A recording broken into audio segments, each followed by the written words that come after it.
Okay, hey, welcome to the video. So today we're going to be making an item sorter. I did film a bunch of this in survival, which you're going to see in just a little bit, but just for clarity's sake, we're going to make it over here in the in my little test lab here. And we're just going to go over some hopper basics and hopper sorting basics. So, as everyone knows, this is a hopper.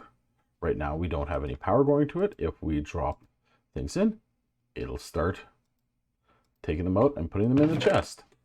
Now, if we add power to that, I've added a redstone lamp just to illustrate where power is being applied.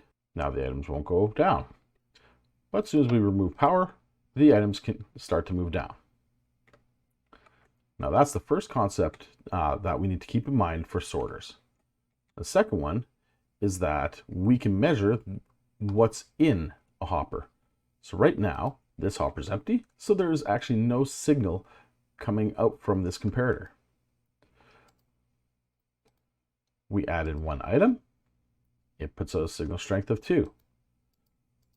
We added another item, and that stays the same. We can actually keep that up all the way to 23. Now that signal strength stops at 3. So now we can know that we can control when a hopper turns on and off. We can detect how much is in it. So what I've done here is we've got, this first one is the standard sorter, which we will go over building it in a second, but I've broken that down into a flat circuit. So we've got the top hopper feeding into a comparator that runs into some redstone, to a repeater that feeds power to a block, the redstone torch that powers a block that turns on and off a hopper. That's the exact same thing that's going on here. We have a hopper that feeds into a comparator, into 3 redstone, which feeds into a repeater, which powers a block, that powers a torch, that powers that block to lock that hopper. So now, if we go ahead and we add in 4 items, we're going to just make those nice and even. We can see that that redstone strength will get to there. It will bleed a little over into here. And that's why we need to actually go 3 long. If you do it too long, it will actually bleed over and start powering other hoppers. So now if we go and we put 41 in there, it goes enough, but it doesn't shut off this powered block here. So this hopper remains locked. Now we have items in this hopper that will drain into this, and this light will light up to indicate that, hey, this hopper's lost its contents. So now we're just gonna add some items. So now that it's got that, it powers that up, which depowers that, but then it drops the item in there.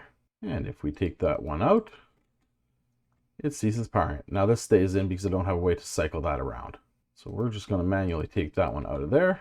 We'll pop it back in, just like it was before. So now it is locked once again. Now if we take this side, and we're going to put our 4 blocks in, we're going to put 41 in. Once again, it powers all the way up to there, but not enough to unpower the hoppers.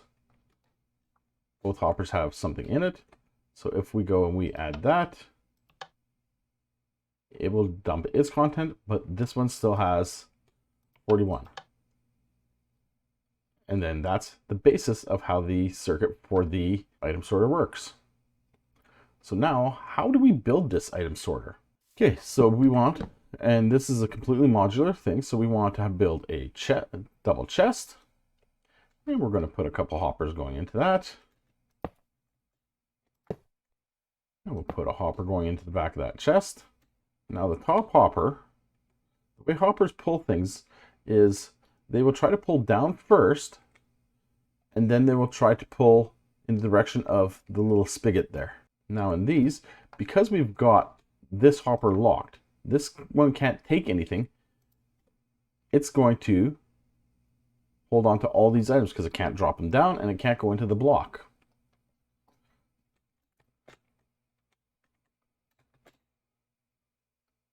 So we're going to put our block there. And we'll put a hopper going into that block. Now, on the back of this, because we want the comparator coming out of that top hopper, so we want to know when it's got items in it. So we're just going to go underneath it and we're going to build out 3. We'll go back on top. We'll put a comparator. And we'll put some redstone down. 1, 2. We need a third one, but we need to drop down.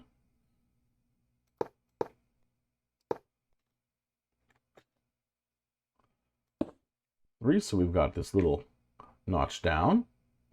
And then we need to head back because we need to power this one to lock this one. So we're going to go down to the ground here. We're going to feed that over to a repeater. And that repeater feeds into a brick. That brick feeds into a torch.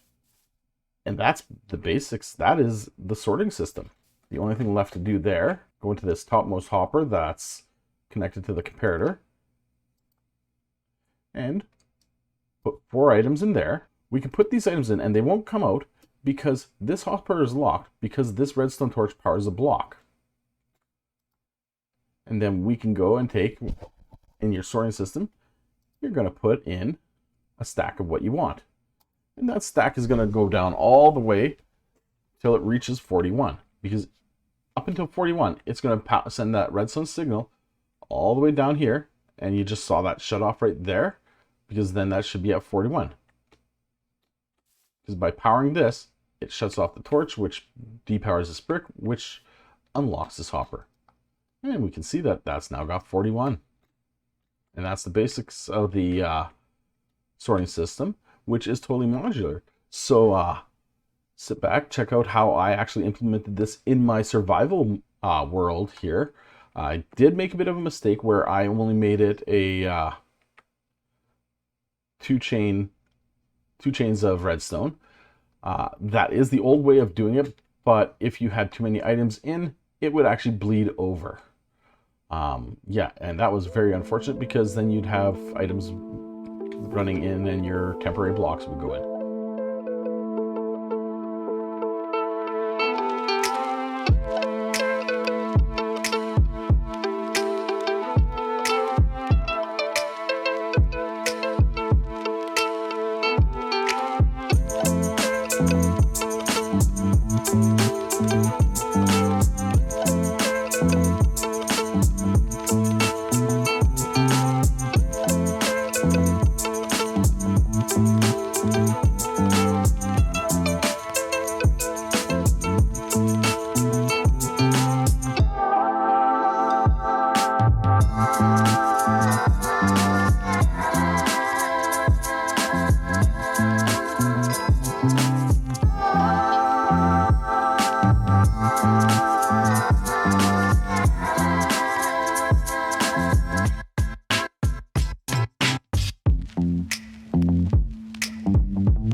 Okay, so now that we've got our sorter built, you might be wondering, how do I get the items in there? You don't want to be climbing up and having to drop them in. So I made a couple extra ones here, and I put a space in between them because water only flows so far. So you need to know how to handle that. So there's 2 ways really. You can do a hopper line above them, which all you would really do is just, we'll go to the end here and let's put a chest down here. That's sort of our overflow. So anything that doesn't fit into our sorting, and then we're just going to go like this and put our input there. So if we go and let's throw in, so we'll throw in some dirt and we'll throw in some stone. And we're going to throw in not diamond because that's our sorting block, so we can't use that. So let's throw in glass. Now this is going to go at a decent speed. We can actually go and sort of take a look at what's going on here. So that one's going. I gotta make sure. So that is stone. I guess in the previous test I had thrown some nice ceiling in there. There's your granite. Called deep slate. And the big thing here, it hasn't gotten there yet. So now it's unloaded all that glass. So if we look at our overflow here, it's got the glass, and that's the basis of a hopper chain. The other way is to do a water based one. So we're going to put our chest back there for our overflow, because that's always going to be sort of the same there. We're going to make that a little lower this time.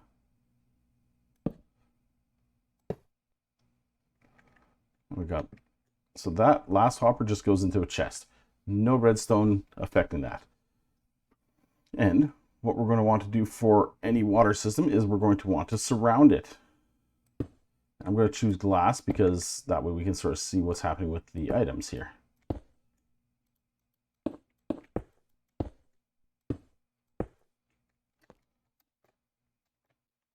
And there's a break in this because we do have to account for water not going far enough.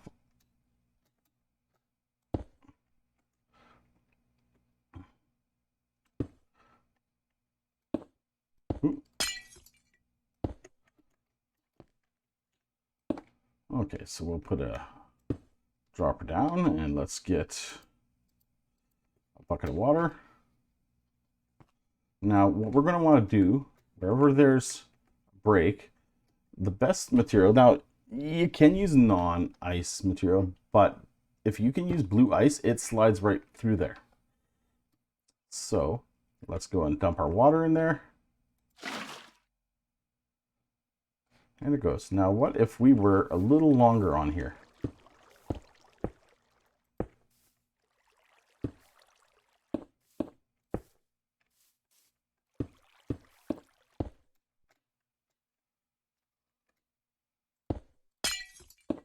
So we're going to go and put our dropper a little further back this time, facing the correct direction. And our water doesn't quite make it to there, so what we want to do is take a sign. Any kind of sign works. We're going to put the sign down there. It doesn't matter what we write on it.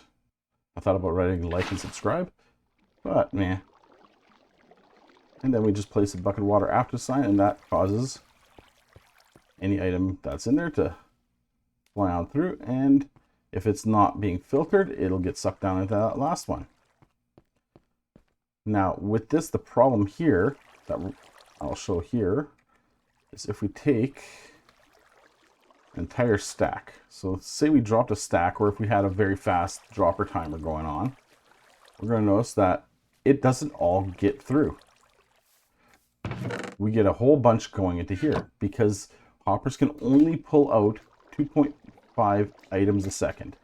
So we need to slow this down on how fast this is going. We'll just build this out a little bit so we got some building room. Okay, so we're going to go comparator, redstone,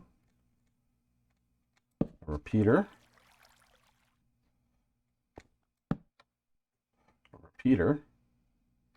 and we'll go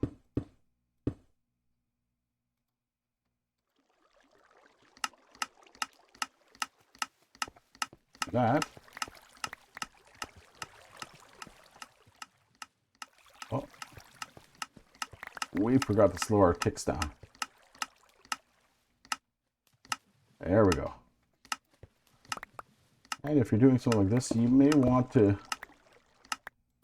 put a bit of a roof on it so it keeps them down. And let's take that out. Notice our grass is going up and we're getting no overflow. That's how you transport them into there. You can also use a bubble elevator to bring the items up, and you just feed the bubble elevator with the same dropper circuit right there. And if you want to see how to build that, check out this video right here.